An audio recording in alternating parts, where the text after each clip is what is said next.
आखिर किस कारण से महाराज सगर के 60,000 पुत्र भस्म हो गए थे? ऐसा कौन महान योद्धा था जिसकी एक हुंकार मात्र से राजा सगर के 60,000 पुत्र राख का ढेर हो गए थे? और उन्हीं महान योद्धा 60,000 सगर के पुत्रों ने अपने बलिदान को अमर कर दिया था।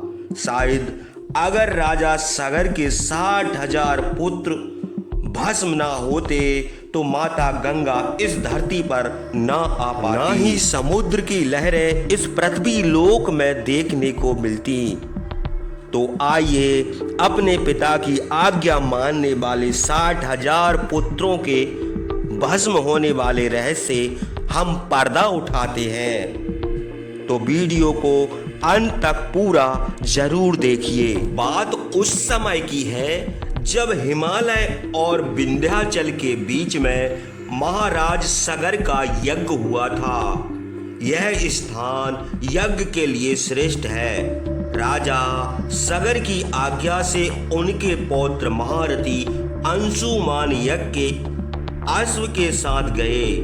देवराज इंद्र ने राक्षस का रूप धारण करके पर्व के दिन यज्ञ का अश्व चुरा लिया।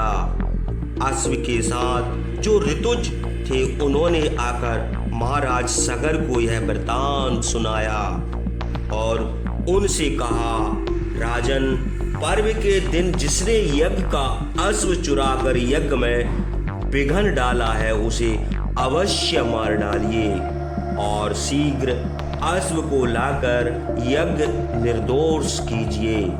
ऋतुजों के यह वचन सुनकर महाराज सगर ने अपने 60,000 पुत्रों से कहा, राक्षसों ने यज्ञ में विघन किया है और उनसे पार पाना कठिन है। मैंने वेद के मंत्रों द्वारा यज्ञ की दीक्षा ली है।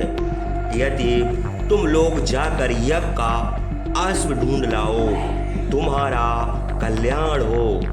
समुद्र पर्यंत संपूर्ण पृथ्वी में ढूंढो। प्रत्येक मनुष्य एक एक योजन पृथ्वी में पता लगाओ। जब तक अश्व के चोर का पता न लगे तब तक तुम लोग पृथ्वी खोद कर पता लगाते रहो। मैं यज्ञ में दीक्षित रहकर ऋतुजों और अंशुमान समेत इसी स्थान पर अश्व की प्रतीक्षा कर रहा हूँ। जाओ, तुम्हारा कल्याण हो। पिता की आज्ञा मानकर वे सब महाबली पुत्र प्रसन्न होकर घोड़े की खोज में इधर उधर घूमने लगे।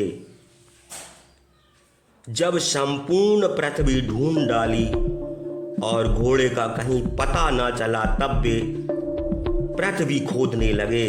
प्रत्येक ने अपनी वज्र तुल्य भुजाओं से एक एक योजन पृथ्वी खोद डाली। वज्र के समान शूलों और भयानक हलों से खोदी हुई पृथ्वी आर्तनाद करने लगी। दानव, राक्षस और सर्प आदि पाताल में रहने वाले जीव घबरा कर चिल्लाने लगे। हे रघुनंदन, इस प्रकार महाराज सगर के 60,000 पुत्रों ने 60,000 योजन पृथ्वी खोद डाली। वे संपूर्ण जम्बूद्वीप के पृथ्वी खोदकर चारों ओर घोड़े की खोज करने लगे। तब देवता, असुर, गंधर्व और सर्प घबराकर पितामह ब्रह्मा के पास गए और उनको प्रसन्न करके दीन भाव से कहने लगे, हे भगवान, राजा सगर के दुरात्मा पुत्र पृथ्वी खोद रहे हैं। वे अनेक जल जंतुओं का संहार किए डालते हैं। वे प्रत्येक प्राणी को अश्व का चोर कहकर उसका वध कर रहे हैं।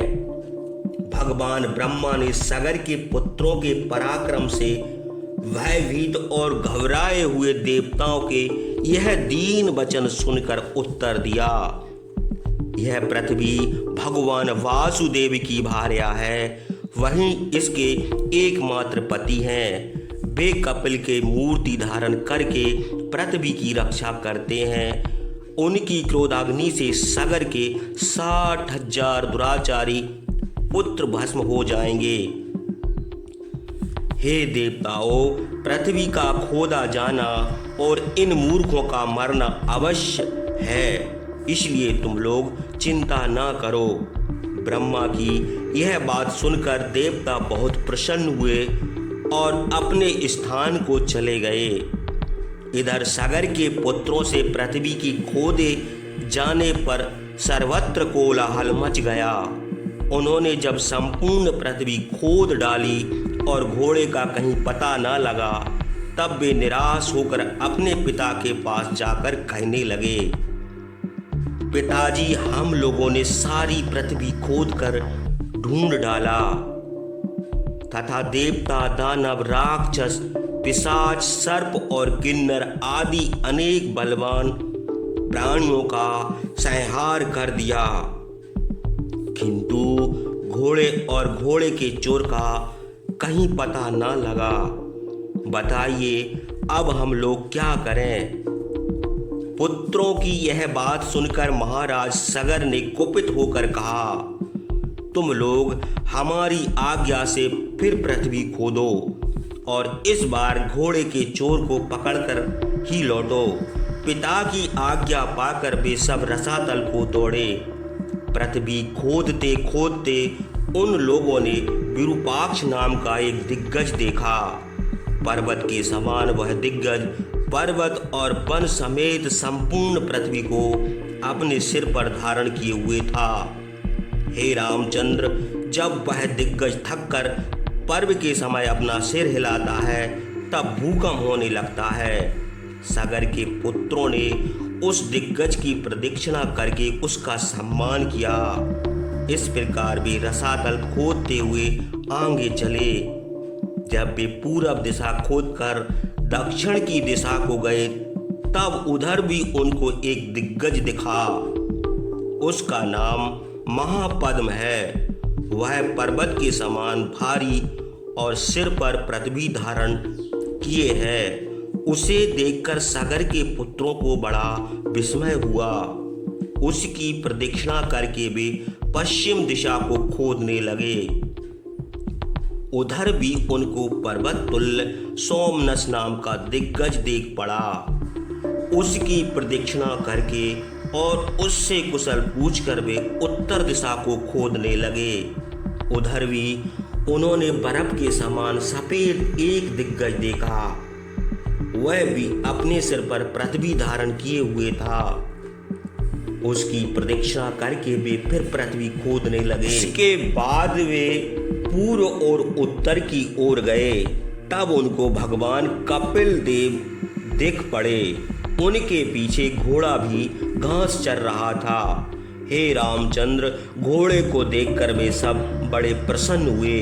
वे उन्हीं को घोड़े का चोर समझकर क्रोध के मारे लाल आंखें करके कुदार, हल, सिला और वृक्ष आदि लेकर खड़े रहे कहते हुए उनकी ओर झपटे और कहने लगे, रे मूर्खे, हमारी यज्ञ का घोड़ा चुरा लाया है। तू हम लोगों को नहीं जानता। हम सगर के पुत्र हैं। हे रामचंद्र, कपिला रूपी भगवान वासुदेव ने उनकी यह बात सुनकर अत्यंत कुपित होकर हुंकार किया। महात्मा कपिल की हुंकार करते ही महाराज सगर के 60,000 बलवान पुत्र भस्म होकर ढेर हो गए।